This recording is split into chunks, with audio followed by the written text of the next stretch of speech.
It's not something people talk about a lot, but November is Bladder Health Month, and this week doctors are putting a special emphasis on bladder cancer.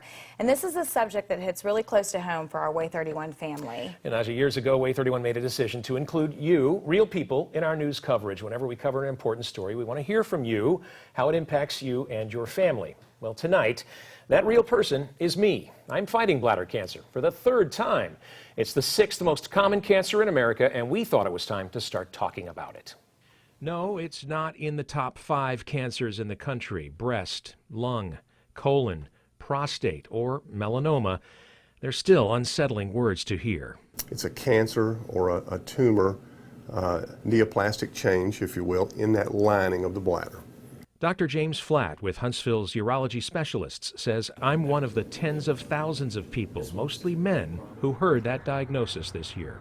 About 80,000 people nationwide are diagnosed with bladder cancer every year. 60,000 of them are men.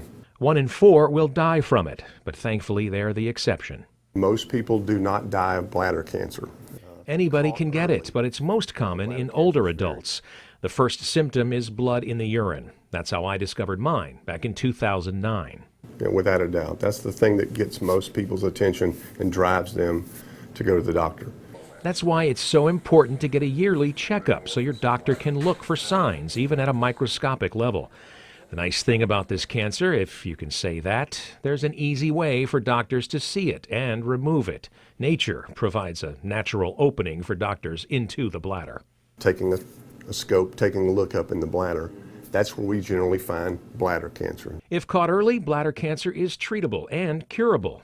Surgery removes the tumors, and a chemotherapy solution is used to wash the bladder to kill any remaining cancer cells. It worked for a while. Yeah, if you just tell us when you want to start. I was cancer-free for 10 years, until January of 2019, when it came back, and came back again last month. My doctors still don't understand why I got it, an otherwise healthy, active, relatively young man. The major risk factors for bladder cancer include, number 1, smoking. I've never been a smoker. Number 2, workplace exposure to certain chemicals like paints, dyes, or petroleum products. I've never worked in an industry like that. And 75% of those who are diagnosed with bladder cancer are over the age of 65. I was 46. Wow. I don't fit the typical cancer profile, but as I mentioned, it can happen to anyone.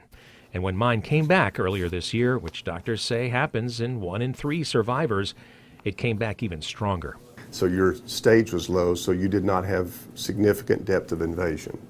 But your grade was high, which means that you had a more aggressive cell type. And that means I'll be getting an immunotherapy treatment called BCG to hopefully keep it from coming back ever again. So that it revs up the immune system in the bladder to look for cells that aren't like what it's supposed to be, namely cancer cells, and tries to get rid of them before they start growing back.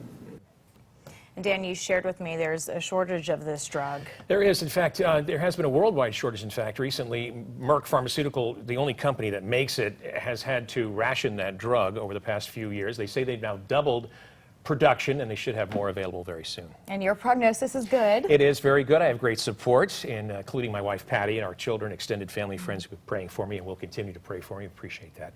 And, of course, everyone here at Way 31. Yeah.